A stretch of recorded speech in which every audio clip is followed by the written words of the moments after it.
I think இது ஒரு 1.25 வருஷத்தோட உழைப்பு ரெட்டத்தலை.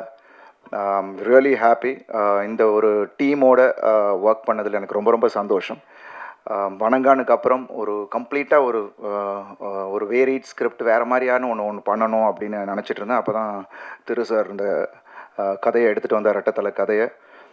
கேட்ட உடனே எனக்கு பயங்கர என்கேஜிங்காக இருந்தது. அண்ட் இப்போ இருக்கிற காலகட்டத்துக்கு ஒரு தியேட்ரிக்கல் ஃபிலிம், ஏன்னா இப்போ அதுதான் ரொம்ப முக்கியம். தியேட்டர்ஸ்க்கு ஆடியன்ஸ் வராங்க, அந்த ஒரு எக்ஸ்பீரியன்ஸை கொடுக்குற மாதிரியான ஒரு கதையாக எனக்கு இருந்தது. அண்ட் இமீடியட்டாக we started. And thanks to Bobby Balachandar, எங்களோட தயாரிப்பாளர்.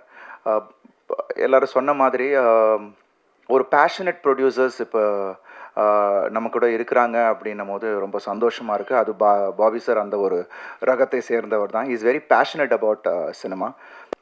ஸோ இது வந்து உருவானத்துக்கு காரணம் one of the reason Manoj Binu அண்ணா is not here right now, but thanks to him. So எல்லாமே வந்து ரொம்ப பாசிட்டிவாக ஆரம்பித்தோம் அண்ட் பாசிட்டிவாக எண்ட் பண்ணோம். இன்றைக்கி ட்ரெய்லர் லான்ச் வரைக்கும் வந்து கிறிஸ்மஸ் டிசம்பர் 23 படம் ரிலீஸ்ன்னும் போது ரொம்ப ரொம்ப சந்தோஷமாக இருக்குது.